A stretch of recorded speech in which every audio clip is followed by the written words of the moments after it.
Kujuta ette, et ärkad ühel hommikul ja avastad, et Ameerika on teinud midagi mõeldamatut.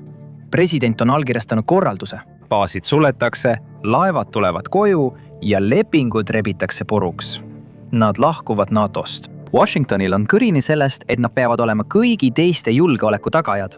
Mis juhtub siis, kui ajaloo kõige võimsam riik otsustab, et ta ei vaja enam kedagi teist? Esimene mõra ei ilmne Londonis ega Tokyos.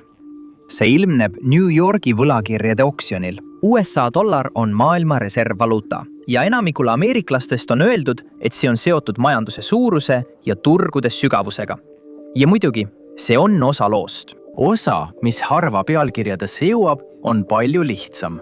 Dollar asub ülemaailmse kaubanduse keskmes, sest 70 aastat on Ameerika olnud ainus riik maailmas, kes suudab tagada, et reegleid täidetakse. Iga konteinerlaev, mis liigub läbi Malacca väina, iga naftabarel, mis lahkub Saudi Araabiast, iga Atlandi ookeani ületav veealune kaabel, kõik see on liikunud Ameerika julgeoleku vihmavarju all. Seda ei pidanud keegi küsima, sest see oli alati olemas. Kui pank Singapuris või fond Šveitsis hoiab dollareid, hoiavad nad enamat kui lihtsalt paberit. Nad panustavad sellele, et süsteem töötab edasi. Hetkel, kui USA baas suletakse, muutub see panus palju ebakindlamaks. On kuulujutte, et Saudi Araabia peab läbirääkimisi tulevaste naftamüükide üle Hiina juaanides. Venemaa ja Hiina on juba osa oma kaubandusest viinud üle kohalikele valuutadele. BRICS-i grupp on aastaid pakkunud välja alternatiive. Ükski neist pole olnud piisavalt oluline, et dollarit välja tõrjuda, sest alternatiivid on alati olnud nõrgemad. Kui Ameerika julgeolek taandub, hakkavad nõrgemad alternatiivid tunduma ainsate alles jäänud võimalustena. Rahandusministeerium märkab seda esimesena. Välismaised ostjad, kelle käes on umbes veerand kogu USA föderaalsest võlast, mis ületab $9 triljonit, vähendavad oma positsioone. See toimub aeglaselt. Veerand protsendipunkti, siis pool, siis terve protsendipunkt. See tundub väike, kuni arvutused hakkavad selle mõju näitama. Föderaaleelarve kulutab juba praegu intressidele rohkem kui riigikaitsele. Laenukulude 1% suurune tõus lisab järgmise 10 jooksul igal aastal puudujäägile keskmiselt $350 miljardit. Riik, mis pidi liitlassuhete lõpetamisega raha säästma, maksab lõpuks rohkem, kui ta kunagi nende hoidmisele kulutas. See hinnanguline $80 miljardi suurune aastane kokkuhoid kaob mitmekordselt laenukulude tõusu tõttu. Järgmisena laguneb petrodollar. Aastakümneid on nafta hind olnud dollarites, sest Riyadh nõustus selle kokkuleppega vastutasuks kaitse eest. Kui kaitse eemaldada, muutub kokkulepe vabatahtlikuks. Saudi Aramco hakkab suuremas mahus juaane vastu võtma. Araabia Ühendemiraadid järgivad eeskuju. Seejärel Iraak. Mõne kuu jooksul toimub suur osa maailma naftatehingutest väljaspool dollarit. Ja siin on osa, mida pole kunagi valjult välja öeldud. Kõik need aastad, mil Ameerika sõjavägi kohal viibis, täitis ta ka teist ülesannet. Hoidis üleval dollarit. Esimene ohver taganemisel osutub olevat Ameerika riigikassa ise. Umbes 80 riigis on umbes 750 Ameerika sõjaväeobjekti. Suuremad neist jõuavad uudistesse. Ainult Ramsteini baas on suurim välismaine logistikakeskus, mis haldab suurt osa USA sõjaväeõhukaubast ja personali liikumisest Euroopasse, Aafrikasse ja Lähis-Idasse. Teised on väiksemad, vaiksed, kergesti tähelepanuta jäetavad. Tankimisrajad, radarijaamad, varustuse laod, olenemata suurusest ostavad nad kõik sama asja. Kriis Pärsia lahes annab reageerimiseks vaid mõned tunnid, kui väed on juba lähedal. Kui nad peavad ookeani ületama, kulub selleks nädalaid. Vene kolonile Balti riikides saab tundidega vastu astuda, kui varustus on eelpaigutatud. Kui varustus on endiselt ladudes Ameerikas, ei saa sellele üldse vastu astuda. Aeg on ainus sõjaline ressurss, mida ei saa osta, toota ega ladustada. Kui baasid suletakse, annab Ameerika sellest suurema osa ära. Lennukikandjad pöörduvad koju tagasi. USA mereväes on neid 11. See on maailma suurim laevastik. Kuid lennukikandja Norfolkis ei ole sama, mis lennukikandja Vahemerel. Positsioonile liikumine võtab nädalaid. Kriisiolukorras on nädalad vahe heidutuse ja tagajärgede vahel. Kaubatanker võetakse kinni Hormuzi väinas. Tavaliselt oleks lennukikandja grupp vaid tundide kaugusel. Nüüd on lähim alles Atlandi ookeani ületamas. Mingit reageeringut ei tule õigeks ajaks. See laev on läinud. Ja esimest korda aastakümnete jooksul näeb maailm, kuidas reeglit rikutakse ja see jääbki rikutuks. Sellele ei järgne kohe sõda. See on midagi ohtikumat. katsetamine. Venemaa testib Balti riike. Hiina viib Taiwani ümbruses läbi pikendatud blokaadiharjutusi. Iraan surub oma käsilasi Saudi Araabia infrastruktuurile lähemale. Mitte miski sellest ei ületa punast joont. See on sellepärast, et jooned ei ole enam selged. Maailm hakkab aru saama, kui kaugele võib minna. Süsteem ei varise lihtsalt kokku, vaid see laguneb aeglaselt. Ameerika baasivõrgustik ei olnud kunagi ainult jõu projitseerimiseks. See oli ülemaailmne stopper. Ja nüüd töötab see kell teisiti. Ja nüüd on Euroopa sunnitud vastama küsimusele, mida ta on 70 aastat vältinud. NATO ilma Ameerikata ei tähenda lihtsalt lahkulöömist. Äkitselt oodatakse, et ta seisaks omal jalal. Paberil näib Euroopa tõesti võimas. Tal on tohutu majandus, suur rahvaarv, arenenud sõjaväed, kuid tegelikkuses on lünki. Palju lünki. Õhutõrje on üks neist. Venemaa-Ukraina sõja varajases staadiumis toetusid Euroopa riigid tugevalt Ameerika tarnitud tõrjerakettidele, et operatsioone jätkata. Nende enda tehased ei suutnud nõudlusega sammu pidada. Mandri, mis pidi Venemaalt heidutama, ei suutnud iseseisvalt varustada piisavalt rakette, et kaitsta isegi ühte keskmise suurusega riiki. Luure olukord on veelgi kehvem. 5 silma võrgustik, mis ühendab Ameerika Ühendriigid, Suurbritannia, Kanada, Austraalia ja Uus-Meremaaga, annab igale liikmele juurdepääsu andmevoole, millega ükski Euroopa süsteem iseseisvalt võistelda ei suuda. Saksamaal on BND, Suurbritannial GCHQ, kuid ükski neist ei ulatu NSA võimalusteni. Kui Ameerika andmevoog kinni keerata, jäävad Euroopa juhid äkitselt pimedusse. Nad teevad otsuseid Vene vägede liikumise kohta satelliidipiltide põhjal, mida nad peavad ostma eraettevõtetelt. Siis on veel küsimus, kes tegelikult allianssi juhib. NATO sõjalist juhtimist on alates 1951 aastast juhtinud Ameerika 4-tärni kindral. Iga plaan, iga õppus on rajatud selle juhtimisstruktuuri ümber. Prantsuse kindrali sellesse ametisse panemine on paberil hea idee, kuni ta peab andma Saksa vägedele käske inglise keeles, kasutades Ameerika raamistikku, millele enam Ameerika toetust pole. Killu staatus on juba praegu nähtav. Ungari blokeerib relvatarneid Ukrainasse. Türgi ostab kokku Vene õhutõrjesüsteeme. Liit, mis püsis aastakümneid koos, sest Ameerika oli ühendav jõud. Riik, mis suutis survestada või vajadusel vastuseisjaid kõrvale suruda. Ilma selleta muutub iga erimeelsus vetoks. Venemaal ei ole vaja sisse tungida, et kasu saada. Neil tuleb vaid oodata, kuni lõhed laienevad. Tugevdatud pataljon, mis ületab piiri Eestisse, ei pea silmitsi seisma NATO-ga. See peab silmitsi seisma vaid sellise Euroopa riikide rühmaga, mis jõutakse selle ajaga kokku panna ja mis tegutseb varemetest kokku pandud juhtimise all. Küsimus pole siin selles, kas NATO eksisteerib, vaid selles, kas see toimib. Kui Euroopa tegeleb eksistentsiaalse kriisiga, teeb Aasia oma käike. Jaapan on elanud Ameerika tuumakaitse all alates 1945 aastast. Ameeriklaste sõja järel kirjutatud põhiseadus lubab Jaapani sõjaväel tegutseda ainult enesekaitseks. Suurem osa sõjajärgsest perioodist on riik hoidnud status quo'd. Kuid ilma Ameerika julgeoleku garantiita see kokkulepe laguneb. Jaapanil on tehniline võimekus arendada tuumarelvi mõne kuuga. Tal on piisavalt plutooniumi varusid, et toota tuhandeid lõhkepeasid. Ainus asi, mis seda takistas, oli vajadus. Kui kaitsevihmavari eemaldada, ilmneb see vajadus. Hetkel, kui Põhja-Korea raketikatse lendab natuke liiga lähedale Hokkaidole, muutuvad Jaapani prioriteedid. Lõuna-Korea seisab silmitsi samade reaalsustega. Avalik toetus iseseisvale tuumaheidutusele on eksisteerinud juba aastaid. Ilma Ameerika vägedeta muutub see toetus poliitikaks. Pyongyangi tuumarelvastuse tont ripub ähvardavalt õhus.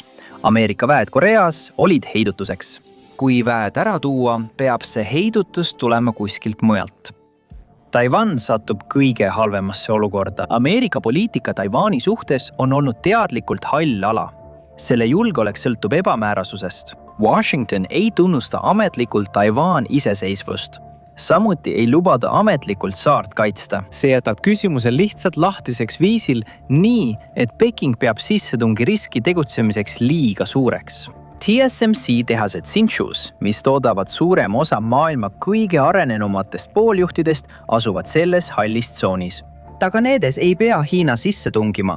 Ta peab lihtsalt ootama, blokaadi kehtestama ja survestama. Mereblokaad ümber saare. Küberrünnak elektrivõrgu vastu. mõnekuuline majanduslik lämmatamine ning Taiwani valitsus, kellel ei tule appi ühtegi Ameerika lennukikandirühma, hakkab ise oma liitmist läbi rääkima. Ja need kiibid on olulised kõigile. Kui TSMC tootmine muutub Taiwani asemel Hiina varaks, saab kogu maailma tehnoloogiatarnete ahelale uue väravavalvuri. Apple vastab järsku, et mõlemat oma tarneahela otsa kontrollib üks ja sama valitsus. Nvidia leiab, et tema tootmisliinid on tema suurima geopoliitilise rivaali kontrolli all. Tasakaal nihkub ilma ühegi lasuta. Lihtsalt vaikne ümberkorraldus selles, kes mida kontrollib. Ameerika liitlasvõrgustik Aasias tegi palju enamat kui lihtsalt hulga sõltuvate liitlaste ülevalhoidmine. See toetas tarneahelad, millele rajanes kaasaegne Ameerika tehnoloogia. Aasia kaart aastal 2035 ei näe üldse välja nagu Aasia kaart aastal 2025. Ja see ei ole Washington, kes otsustab. Ebastabiilsus ei jää ka ainult ühte piirkonda. See levib. Ja üks suurimaid survepunkte asub Lähis-Idas. Mis muutus 1980-ndatel oli välisjõu saabumine, kes suutis kehtestada piirangu sellele, kui halvaks vägivald võib minna. See jõud oli USA 5. laevastik, mille peakorter asub Bahreinis. Lennukikandjate löögirühmad roteeruvad Pärsia lahes ning kohal on ka õhuüksused. Väed paiknesid Kataris, Kuveidis ja Araabia Ühendemiraatides. Selle kohalolek ei peatanud konflikte, kuid see hoidis ära nende muutumise avalikuks sõjaks piirkonnas suurriikide vahel. Saudi Araabia ja Iraan pidasid aastakümneid asendusõdasid, kuid nad ei sõdinud kunagi omavahel otse, sest see oleks kutsunud esile Ameerika vastuse, mida kumbki pool ei soovinud. Kui 5. laevastik ära viia, kaob pidur. Iraanil on juba praegu piirkonnas suurim ballistiliste rakettide arsenal. Selle drooni ja raketirünnak Iisraeli vastu 2024 aasta aprillis oli 21. sajandi suurim otsene riikidevaheline raketirünnak. See suudeti suures osas ohjeldada tänu sellele, et Ameerika, Briti, Prantsuse ja Jordaania väed aitasid Iisraelid raketti alla tulistada. Ilma Ameerika toetuseta oleks see sama rünnak Iisraeli kaitse üle koormanud ning vastuseks tulnuks tuumalöök või vähemalt midagi selle lähedast. Ja Saudi Araabia on seda kõike närviliselt pealt vaadanud. Kuningriik on vihjanud, et kui Iraan saab tuumapommi, siis hangivad nemadki selle. Kõige tõenäolisemalt ostaksid nad tuumalõhkepead otse Pakistanist. Saudi Araabia ja Pakistani suhetes on juba aastaid olnud ka Pakistani tuumaprogrammi rahastamine. Vaikiv kokkulepe on alati olnud, et vajadusel tasutakse see teene tagasi. Kui ameeriklased on lahkunud, nõutakse see teine välja. Tuumarelva võidujooks piirkonnas, kus suurriikidel puuduvad varajase hoiatuse süsteemid ja teise löögivõimekus, on risk, mida maailm pole kunagi varem kogenud. Reageerimisaeg piirkondliku raketi väljatulistamise korral on 6 minutit. Sellise ajaraami jaoks vajaliku otsustusmehhanismi lihtsalt ei eksisteeri ei Riadis ega Teheranis. Ja see on enne, kui me jõuame naftani. Miljonid barrelid voolavad iga päev läbi Hormuzi väina. Ilma 5. laevastikuta arvutab iga tankeri kapten, kas järgmine Iraani patrullpaat laseb nad läbi või uputab nad. Nafta hind ei tõuse mitte ainult, vaid muutub ettearvamatuks. Turud ei suuda stabiliseerida seda, mida nad ei suuda ette näha. Üks ainus katkestus saadab šokilained läbi ülemaailmsete tarneahelate. Kõik tunnevad seda. Ameerika tarbijad bensiinijaamas. Äkiline hinnatõus lisab ühe tankimise kohta 15, 20, 25 $. Lennufirmad tõstavad hindu, et kütusekulu katta. Veokulud tõusevad ja mõne nädala jooksul kerkivad hinnad toidupoes riiulite kaupa. Ja nii see jõuabki USA'sse mitte pealkirjana, vaid arvena. Lähis-Ida on ülemaailmse energiasüsteemi arter. See arter püsib avatuna ainult seni, kuni mõni mereväega riik seda jälgib. Lockheed Martini F-35 tootmisliinil töötav alltöövõtja ei loe välispoliitika ülevaateid. Ta loeb oma palgalehte ja kui liitlaste tellimused lakkavad tulemast, muutub see palgaleht enne, kui poliitika muutub. See sama süsteem, mis võimaldab Ameerika mõjuvõimu välismaal rakendada, on süsteem, mis juhib ülemaailmse kaitsemajandust.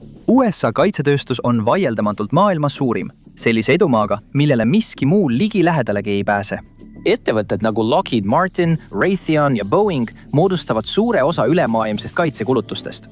ja see ei piirdu ainult Ameerika ostudega, see hõlmab ka liitlaste oste. F-35 programm, ajaloo kalleim relvasüsteem, on püsinud rahaliselt elujõuline tänu liitlasriikide ostjatele. Suurbritannia, Itaalia, Austraalia, Jaapan, Poola ja rohkem kui 10 teist riiki on kõik liitunud. Lennuki ühiku hind on aja jooksul langenud just seetõttu, et seda toodetakse nii paljudele klientidele. Kui liitlassüsteemist taanduda, hakkavad need kliendid lahkuma. Mõnel neist ei pruugi lühiajaliselt olla kuhugi mujale minna. Britannia ei hakka küll Vene hävitajaid ostma, kuid pikaajalised lepingud, hoolduslepped ja järgmise põlvkonna programmid on kõik küsimärgi all. Saksamaa arendas juba koos Prantsusmaa ja Hispaaniaga tuleviku lahingulennukite süsteemi kui Euroopa alternatiivi F-35-le. Kui ameeriklased on lahkunud, muutub see programm varuplaanist prioriteediks.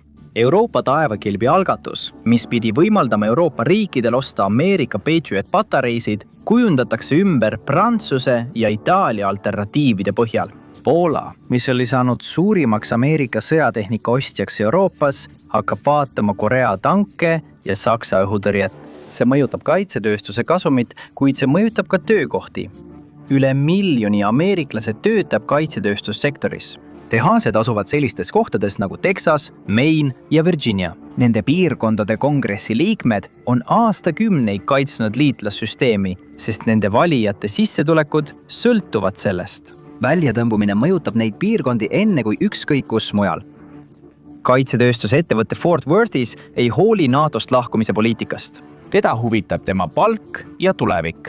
Ameerika sõjaline kohalolek on ära hoidnud terve kategooria konflikte, millest peaaegu keegi ei räägi, sest neid pole kunagi juhtunud. Kreeka ja Türgi on vaielnud Egeuse mere territooriumi üle alates 1974 aastast. Neil on ühine NATO liikmelisus, mis on rohkem kui korra takistanud nende vaidlustel muutuda vägivaldseks. Ilma selleta muutuvad Ida-Egeuse saared vaidlusaluseks viisil, mida pole nähtud alates Osmanite impeeriumi ajast. Filipiinid ja Hiina on Scarborough madaliku ja Spratly saarte pärast aastakümneid vaielnud. Ameerika lepingulised kohustused Manila ees on hoidnud vaidluse veekahurite ja rannavalve vastasseisude tasemel. Kui need kohustused eemaldada, muutub Hiina rannavalve Hiina mereväeks. Vaidlusalused saared saavad Hiina saarteks. Armeenia ja Aserbaidžaan pidasid sõda 2020 aastal ja veel ühe 2023 aastal. Ning rahvusvaheline reaktsioon oli tagasihoidlik, sest kumbki polnud Ameerika lepinguline liitlane. Nüüd korruta see muster 30-ga. Kõigis piirkondades, kus väikeriigid on eeldanud, et nende piire austatakse, sest nende rikkumise hind on olnud kõrgem, kui ükski agressor on olnud valmis maksma. Loomulik seisund oli see, et suurriigid võistlesid territooriumi pärast, ilma et ükski väline jõud suudaks piire seada. Sagedased sõjad suurriikide vahel, piiride muutmine igal põlvkonnal. Väikesed riigid neelati naabrite poolt rutiinselt alla. NATOst lahkumine ei too kaasa rahulikumat maailma. See toob kaasa naasmise sellesse vanasse mustrisse. Relvadega, mida vanal mustril kunagi ei olnud. 2015 aastal viis Vene luurele omistatud küberrünnak talve keskel rivist välja suure osa Ukraina elektrivõrgust. 100 000 inimesed jäid miinuskraadidega ilma soojuse ja elektrita. See rünnak toimus ajal, kui Ameerika heidutus oli veel nominaalselt kehtiv. Kui heidutus täielikult eemaldada, kasutatakse seda vahendit mitte enam hoiatuslasuna, vaid avakäiguna enne, kui tavarelvadest on tehtud ainsatki lasku. Sõjad, mis tegelikult peetakse, on harva need, mida keegi ette planeeris. Need on need, mis vanas korras kunagi ei alanud, sest nende alustamise hind oli Ameerika vastus. Kui see vastus ära võtta, muutub kogu arvutus. Esimene riik, kes seda proovile paneb, on tõenäoliselt Venemaast või Hiinast väiksem riik, mõnes vähem jälgitud piirkonnas, tehes midagi, mis vanas maailmas oleks olnud mõeldamatu. Kui pretsedent on loodud, panevad kõik seda tähele. Riik, mis maailmast eemaldus, ei ole muutunud tugevamaks Ameerikaks, kes on vabanenud raskest koormast. Sellest on saanud väiksem Ameerika, mis enam ei saa tulu 70 aasta pikkusest investeeringust. Triljoneid, mis kulutati baasidele, laevadele ja lennukitele, ei olnud kunagi kingitus liitlastele. Need olid sissepääsutasusüsteemi, mis andis Ameerika ettevõtetele vastu tasuks eelisõiguse pääseda igale suuremale turule maal. See andis Ameerika pankadele keskse positsiooni ülemaailmses rahanduses. See andis Ameerika luurele kõige ulatuslikuma kogumisvõrgustiku, mis eales loodud. kõik need eelised tulenesid liitlassuhetest. Ükski neist ei jääks pärast tagasitõmbumist puutumatuks. Ameerika rahvusvahelised ettevõtted, mis teenivad umbes 40% S&P 500 tuludest rahvusvahelistelt turgudelt, kaotavad eelistatud ligipääsu. Amazoni jaoks kaovad vaiksed eelised, millele ta varem lootis, nagu kiiremad kinnitused, leebem järelevalve või see, et ta oli suurte valitsus- ja ettevõtete lepingute vaikimisi valik. Euroopa Liit hakkab rakendama rohkem konkurentsi järelevalvet, andmesuveräänsuse reegleid ja digiteenuste makse. Aasia turud, mis enam ei vaja Ameerika väärtpabereid, lõpetavad Ameerika ettevõtetele erandite tegemise oma hangete protsessides. Ameerika pangad, kes on aastakümneid kasu saanud dollari keskse positsiooni tõttu ülemaailmses arvelduses, jälgivad, kuidas alternatiivsed arveldussüsteemid küpsevad. Hiina poolt alates 2015 aastast üles ehitatud piiriülene pankadevaheline maksesüsteem kasvatab mahtu. Brüsselis asuv SWIFT hakkab üha vähem meenutama Ameerika finantsvõimu käepikendust ja üha enam neutraalset taristut. Eelis, mis võimaldas Ameerikal oma impordi eest maksta ise trükitud paberiga, hakkab hääbuma. Ameerika tarbijad, kes on harjunud arenenud maailma odavaima bensiini, elektroonika ja krediidiga, avastavad, et kõiki neid kolme toetas osaliselt liitlassüsteem, millele nad kunagi ei mõelnud. Terved liidud ja toetused kaovad. See juhtub järk-järgult, mitte korraga. Piisavalt, et ameeriklasena elamise hind absoluutarvudes tõuseb ja Ameerika suhteline positsioon rivaalide suhtes, kes on aastakümneid just seda hetke oodanud, langeb.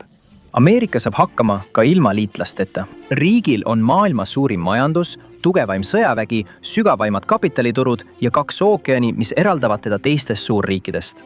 Ellujäämine pole kunagi olnud raske osa. Raske osa on see, milliseks Ameerika muutub. Kui ta tõmbub 2 ookeani taha tagasi, kaob enamik sellest.